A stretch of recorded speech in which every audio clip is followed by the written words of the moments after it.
Salam adik-adik sekolah minggu. Apa kabar kalian semua? Kami berharap adik-adik semua sehat dan tetap dalam lindungan Tuhan. Nah, adik-adik, karena kita belum bisa beribadah bersama-sama, doa bersama-sama, tapi kita tetap beribadah secara online. Jadi adik-adik untuk mengikuti ibadah online, jangan lupa adik-adik mandi dan berpakaian dengan rapi. Ketika mengikuti ibadah sekolah minggu online, adik-adik harus aktif dan semangat dalam memuji Tuhan dan mendengarkan firman Tuhan dengan baik. Selanjutnya untuk para orang tua, jangan lupa untuk tetap terus ikut beribadah dan juga memberikan teladan dalam beribadah, serta menanyakan hal-hal apa yang anak-anak dapatkan dari cerita firman Tuhan.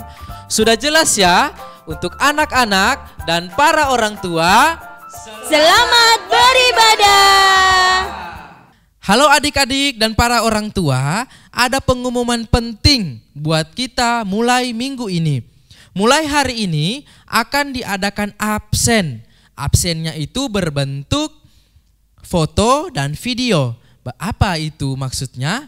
Nah, jadi absennya adalah dengan cara sebelum ibadah, orang tua mengirimkan foto anak-anak yang siap untuk mengikuti ibadah, berpakaian rapi dan duduk yang rapi untuk mengikuti ibadah, dan dikirim di grup WA.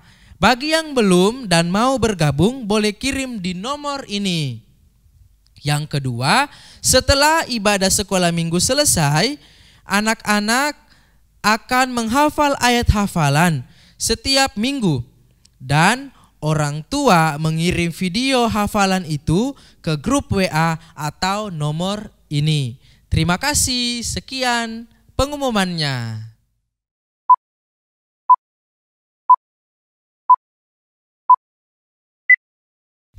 Shalom adik-adik semuanya. Oke, tadi di awal-awal sudah dikatakan kan, persiapkan hatinya, duduk yang manis. Kita akan bersatu dalam doa sebelum kita memulai ibadah sekolah minggu hari ini. Bapa di dalam surga, terima kasih Tuhan. Kami mau datang terlebih dahulu memuji dan memuliakan nama Tuhan. Tuhan memberkati ibadah kami dari awal hingga akhirnya. Terpujilah namamu, kami siap memuji nama Tuhan. Di dalam nama Tuhan Yesus kami berdoa, haleluya, amin. Oke, semua adik-adik yang di rumah, semuanya berdiri bersama-sama dengan kakak-kakaknya. Kita angkat pujian kita. Yesus pokok dan kitalah caranya.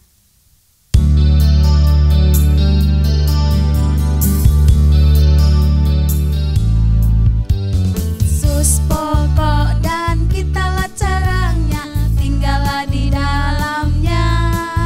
Yesus pokok dan kitalah caranya, tinggallah di dalamnya. Yesus pokok dan kitalah caranya, tinggallah di dalamnya. Pastilah kau akan berbuah. Yesus cintaku, ku cinta kau, kau cinta dia. Yesus cintaku, ku cinta kau, kau cinta dia. Yesus pokok dan kitalah caranya, tinggallah di dalamnya. Yesus pokok dan kitalah caranya, tinggallah di dalamnya. Yesus pokok dan kitalah caranya, tinggallah di dalamnya. Pastilah kau akan berbuah. Yesus cintaku, ku cinta kau, kau cinta dia. Yesus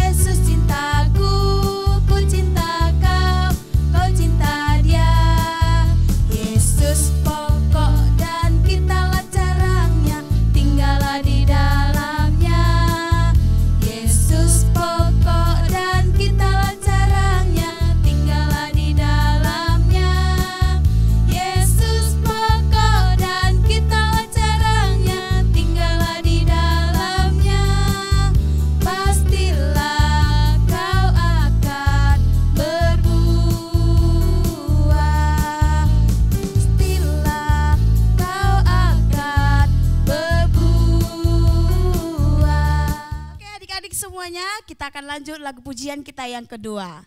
Mari kita semakin semangat memuji nama Tuhan. Haleluya.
Mengangkat pujian kita yang ketiga, mari kita sama-sama semakin memuji, memuliakan nama Tuhan.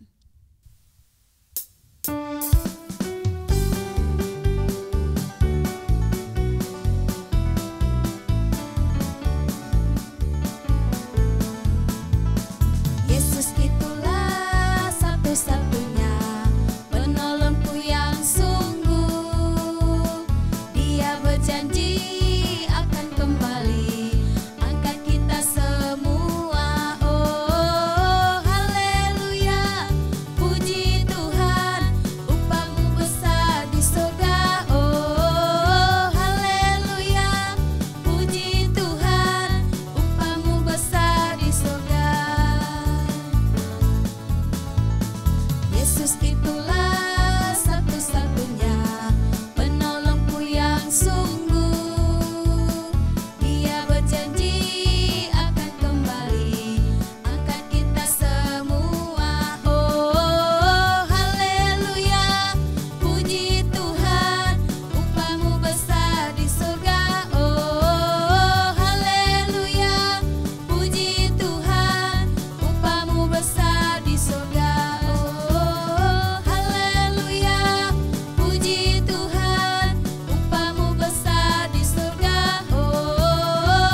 Baik adik-adik, kita akan mendengarkan cerita firman Tuhan. Kita siapkan hati kita untuk mendengarkan cerita firman Tuhan. Kita angkat pujian kita, firman-Mu.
Halo adik-adik dan para orang tua, ada pengumuman penting buat kita mulai minggu ini.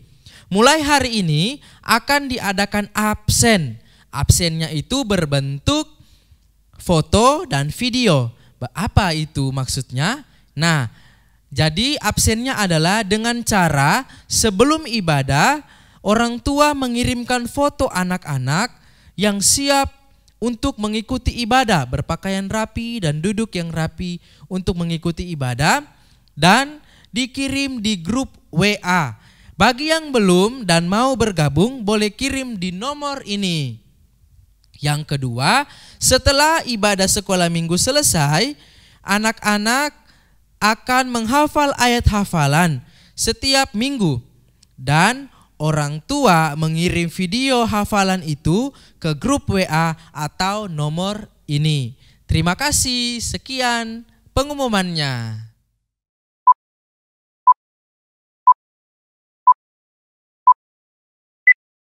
Teman-teman, mari kita berdoa. Terima kasih Tuhan, kami sudah memuji Engkau. Sebentar lagi kami mau mendengarkan firman-Mu. Berkati kakak-kakak yang mengajari kami membaca firman-Mu, di dalam nama Tuhan Yesus. Haleluya, amin.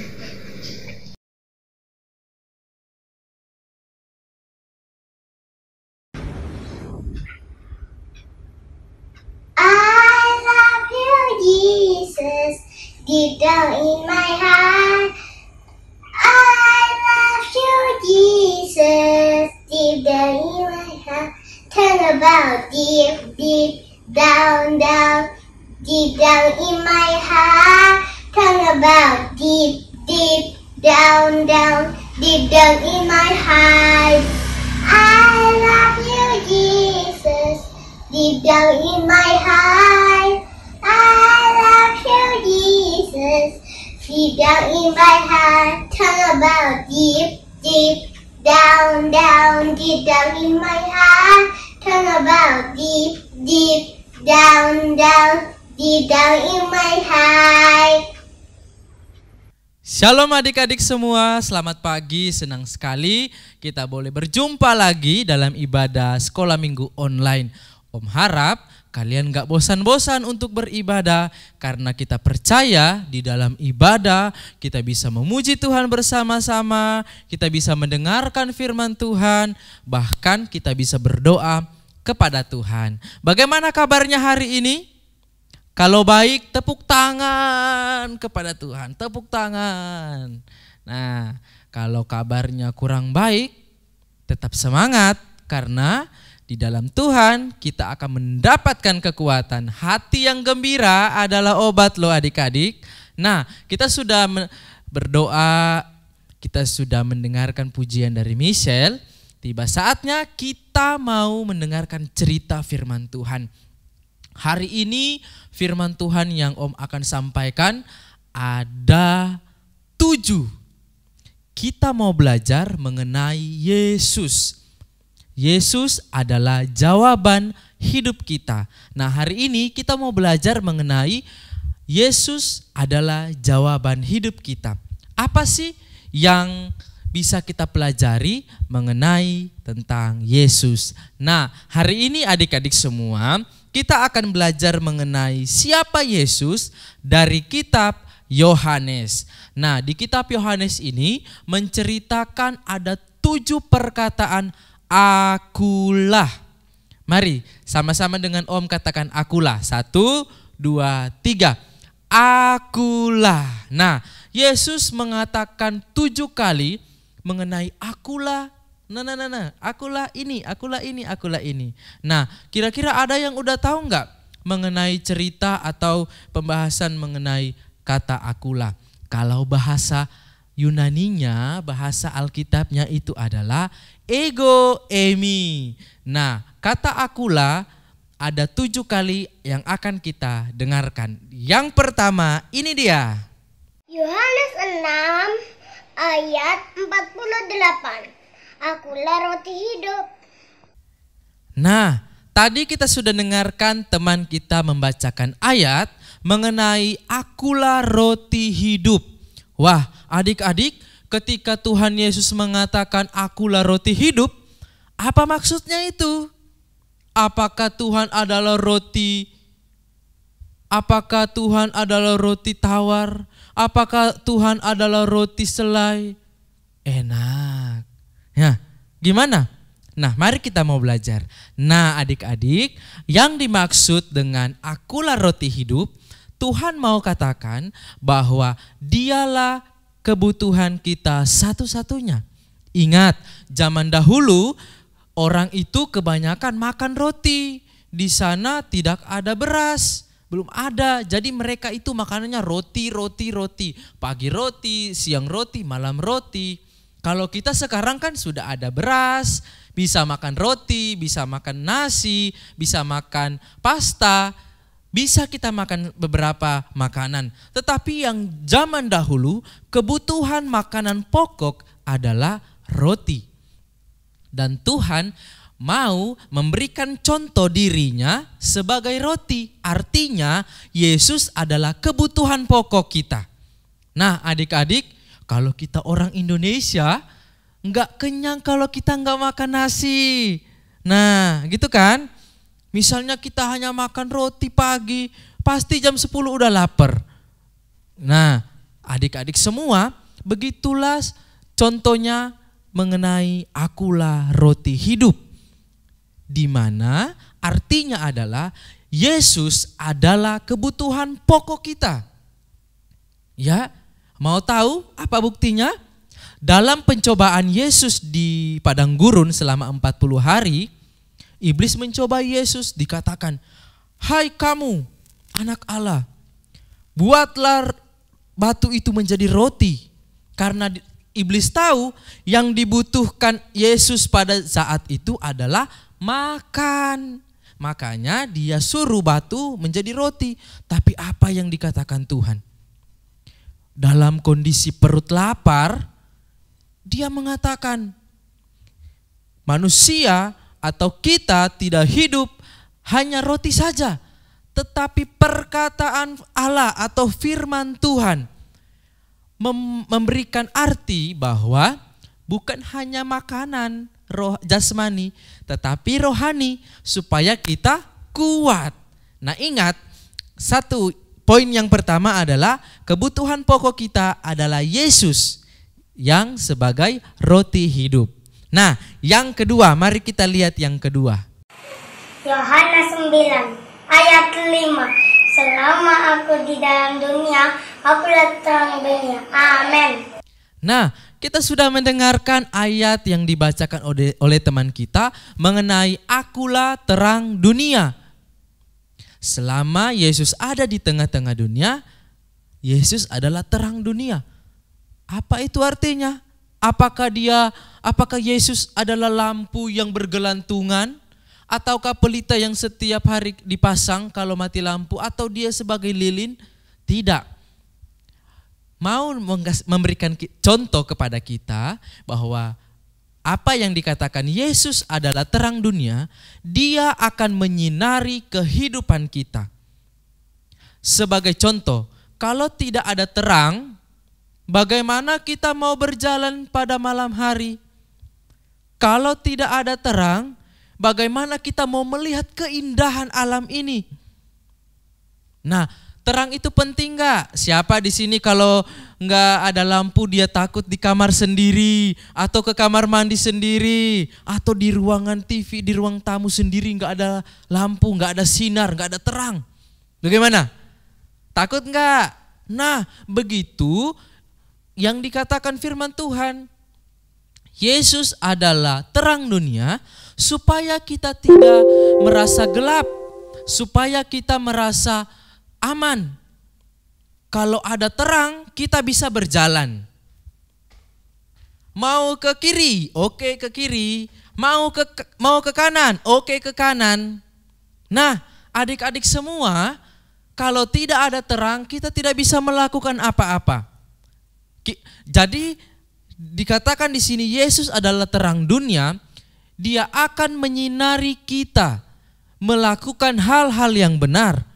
Kita bisa tahu, oh ini perbuatan yang tidak benar. Oh ini perbuatan yang benar. Ini yang harus dilakukan. Ini yang tidak boleh dilakukan. Ini yang harus dirangkul. Ini yang harus dijauhi. Kalau Yesus tidak menjadi terang dalam hidup kita, kita tidak tahu mana dosa, mana perbuatan baik. Benar? Nah, dan saat ini Tuhan mau katakan atau firman Tuhan mau katakan bahwa Yesus akan menerangi jalan hidup kita, melakukan yang baik, menjauhi yang tidak baik. Sudah mengerti ya arti kata akulah terang hidup? Oke? Sip. Nah, yang ketiga. Ini dia. Yohanes 10 ayat 9, akulah pintu, barang siapa yang masuk melalui aku, ia akan selamat, dan ia akan masuk dan keluar, dan ia akan menemukan padang rumput. Amin. Nah, adik-adik semua, di situ dikatakan bahwa akulah pintu. Berarti di rumah kita ada berapa Tuhan Yesus? Karena pintu rumah kita ada berapa? Pintu kamar mandi, pintu kamar, pintu depan, pintu belakang, pintu ini dan itu. Bukan seperti itu. Zaman dahulu, pintu yang dimaksud adalah selayaknya kandang domba. Jadi dalam satu kandang hanya ada satu pintu, tidak ada dua. Kalau kita buat kandang, misalnya kandang domba seperti zaman dahulu, hanya ada satu pintu. Pintu masuk dan pintu keluar, tidak ada yang lain. Nah adik-adik, itulah menjadi contoh gambaran Yesus adalah pintu. Nah adik-adik semua, kalau pintu yang kita masuki atau pintu yang domba masuki itu salah, berarti dia dalam bahaya. Tetapi kalau dia masuk ke dalam pintu yang benar, yaitu Yesus, dia merasa aman, kita merasa aman. Kita keluar kandang, mau pergi cari makan, karena kita dituntun, kita akan dapat padang rumput yang hijau. Seperti domba. Ya, tetapi kalau kita keluar dengan tidak dituntun, kita dalam bahaya.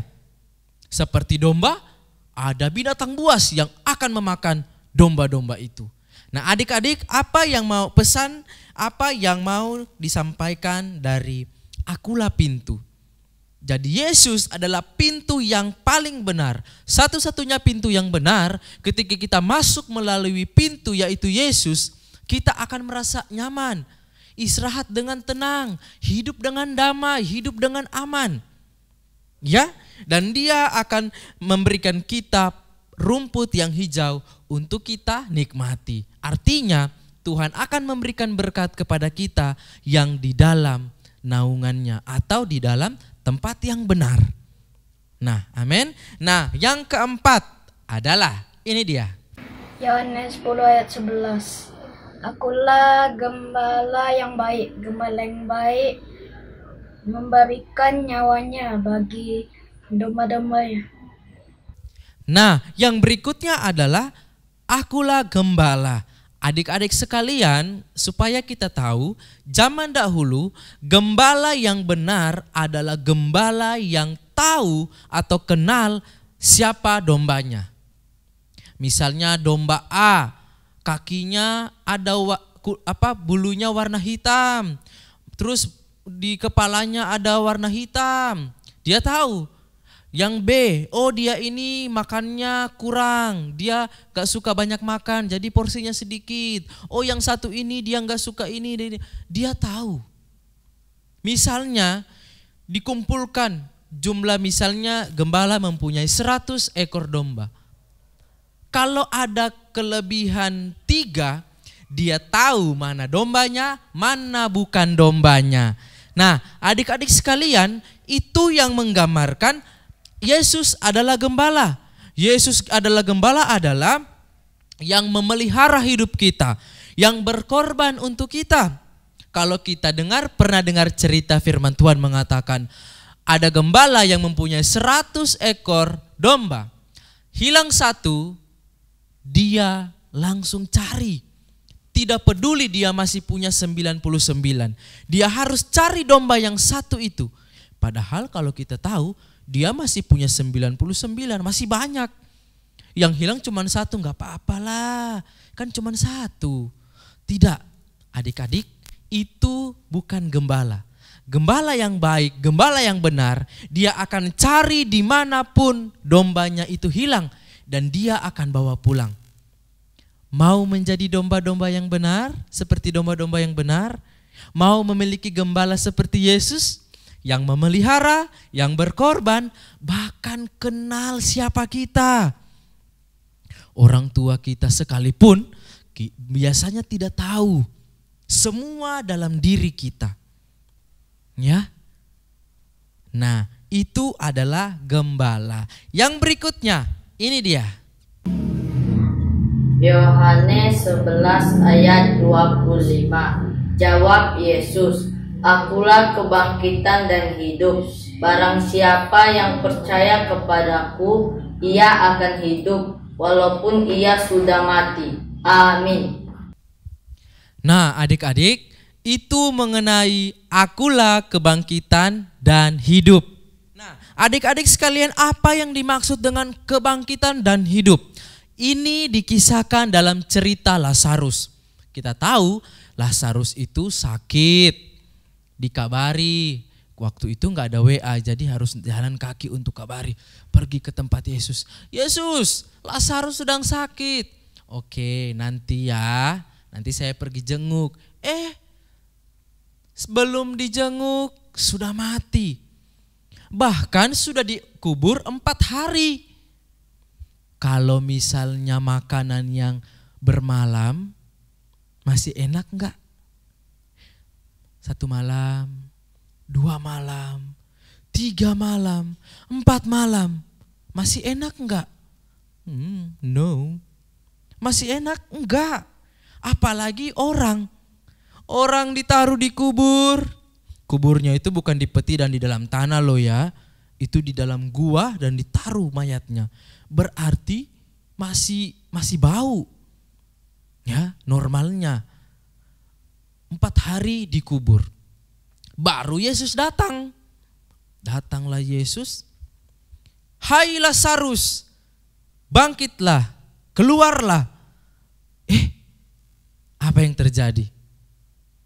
Apakah Lazarus dengar atau dia enggak dengar? Nah, jawabannya adalah Lazarus dengar dan dia bangkit. Bisa kita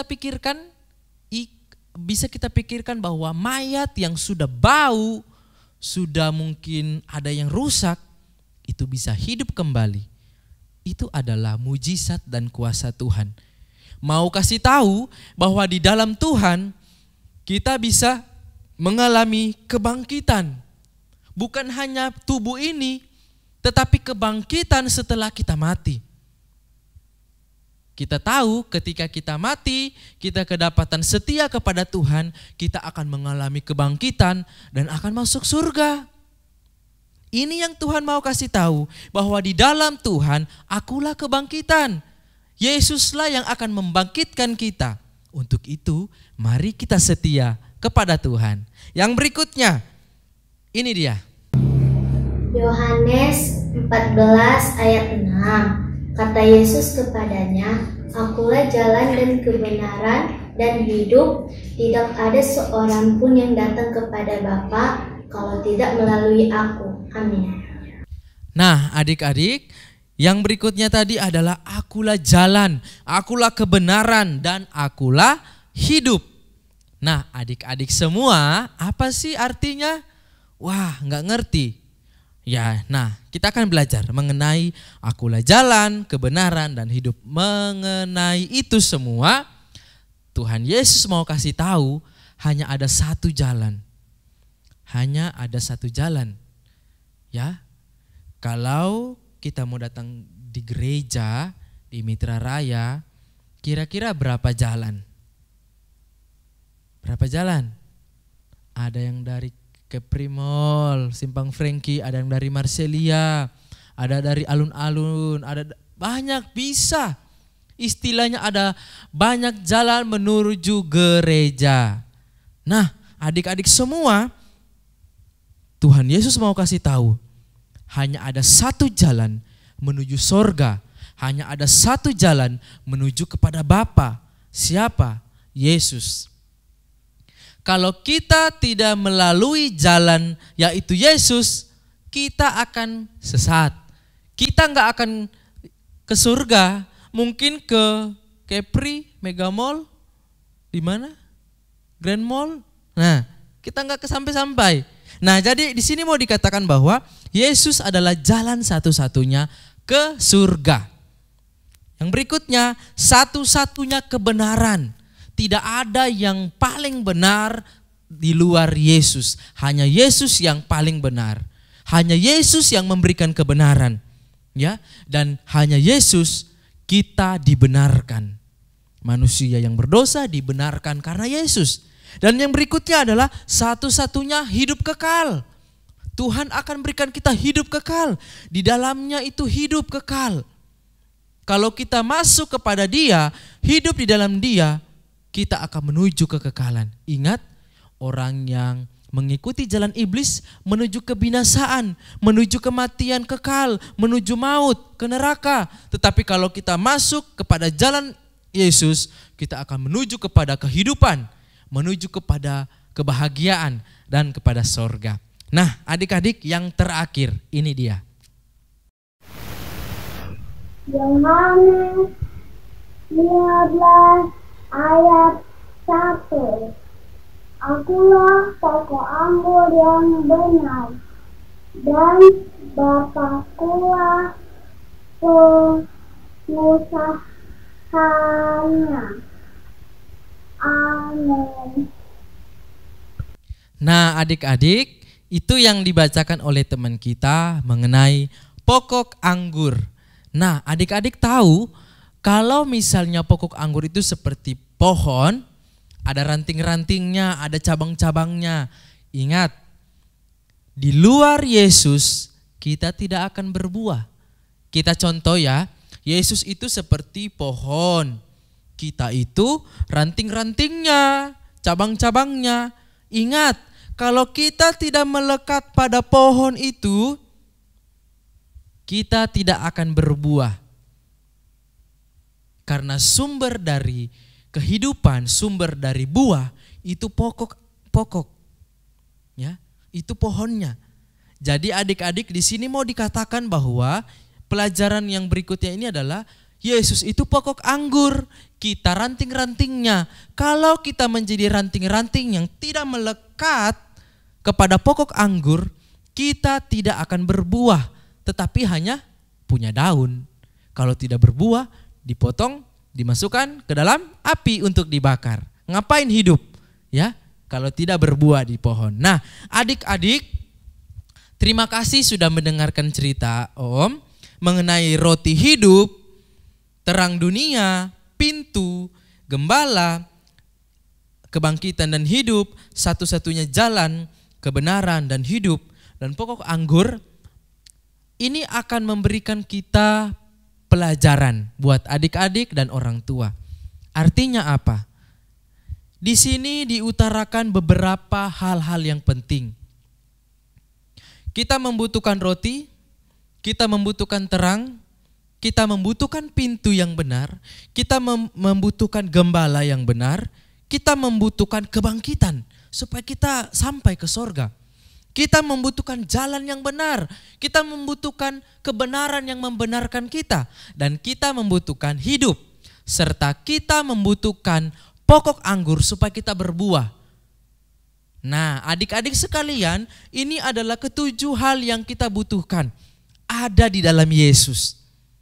Adik-adik, kalau kita di dalam Yesus, apapun yang menjadi kebutuhan kita, apapun yang menjadi harapan kita, tetap Tuhan akan cukupkan. Di masa-masa pandemi corona ini, adik-adik merasa bosan enggak di rumah? Orang tua juga bosan di rumah. Mungkin pekerjaannya terhenti, ada masalah. Adik-adik semua sekolah online, mungkin tugasnya banyak, mungkin bermasalah di kuota atau jaringan atau sumber-sumber informasi. Adik-adik cari Tuhan. Tuhan akan memberikan jawaban atas setiap masalah kita. Ingat, di sini ada roti hidup. Kalau kita makan roti hidup itu, atau artinya kalau kita percaya, Tuhan akan membuat mujizat buat kita. Adik-adik semua, satu poin yang penting yang Om harus katakan buat kita semua, Yesus adalah satu-satunya kebutuhan kita. Ingat, Dia adalah sumber. Kalau sumber itu dekat dengan kita, maka apa yang Dia punya, Tuhan akan berikan. Amin. Tepuk tangan buat Tuhan Yesus. Nah, kenapa Tuhan Yesus itu sangat penting? Kita mau lihat satu ayat di dalam Filipi 2 ayat 9 dan sampai 11. Filipi 2 ayat 9 sampai 11. Mari kita mau dengarkan. Teman kita mau baca ayat ini dalam bahasa Inggris. Ayo kita dengarkan. Ini dia.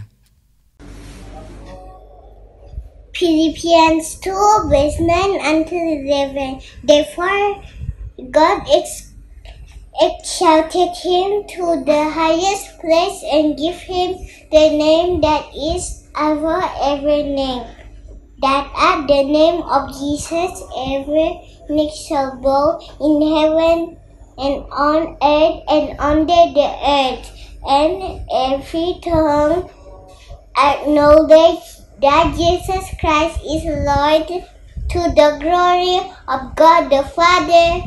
Amen. Nah, terima kasih teman kita yang sudah membacakan dalam bahasa Inggris. Nah, kita lihat di slide ini apa yang dikatakan firman Tuhan dalam Filipi 2 ayat 9 sampai 11. Itulah sebabnya Allah sangat meninggikan Dia dan mengaruniakan kepadanya nama di atas segala nama, supaya dalam nama Yesus bertekuk lutut segala yang ada di langit dan yang ada di atas bumi dan yang ada di bawah bumi, dan segala lidah mengaku Yesus Kristus adalah Tuhan, bagi kemuliaan Bapa kita. Nah, adik-adik semua, itulah mengapa Yesus sangat kita butuhkan.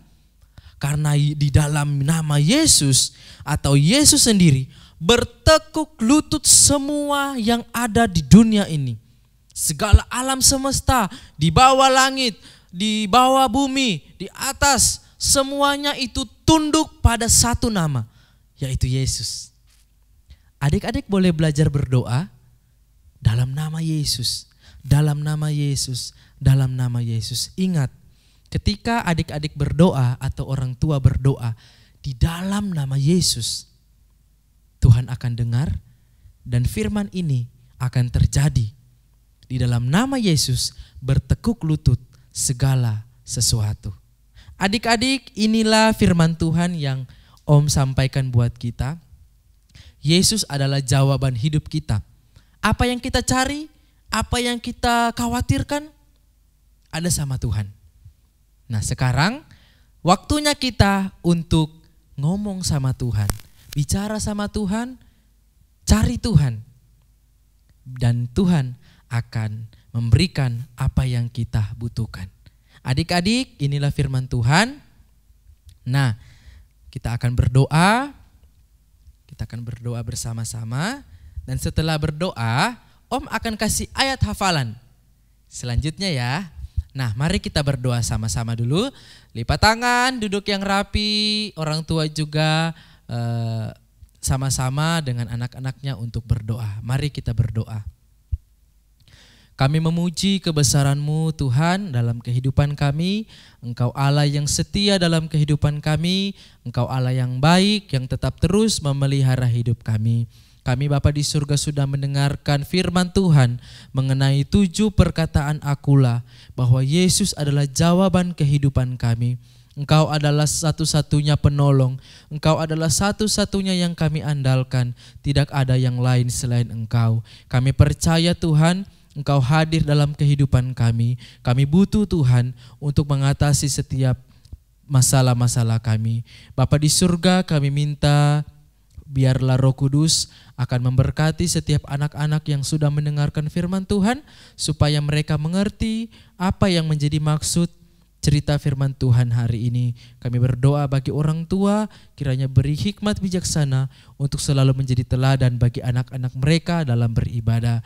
Kami berdoa bagi teman-teman kami yang sakit, adik-adik kami yang sakit, atau ada yang tidak sempat untuk beribadah online. Kami berdoa Engkau Allah yang bersama-sama dengan mereka. Terima kasih Tuhan, ini doa kami dalam nama Yesus, haleluya, amin. Oke adik-adik, kita sudah mendengarkan firman Tuhan. Nah sekarang kita ada ayat hafalan. Nah ayat hafalan itu terdapat dalam Filipi 2 ayat 11. Filipi 2 ayat 11. Tetapi tidak semua yang kita bacakan atau hafalkan, hanya yang punya tanda merah. Tanda merahnya adalah Yesus Kristus adalah Tuhan bagi kemuliaan Allah Bapa. Nah, itu yang kalian hafalkan dan direkam. Sekali lagi Om kasih tahu, dalam Filipi 2 ayat 11 yang dihafal adalah Yesus Kristus adalah Tuhan bagi kemuliaan Allah Bapa. Nah, itulah ayat hafalan kita minggu ini. Sampai jumpa minggu depan ya.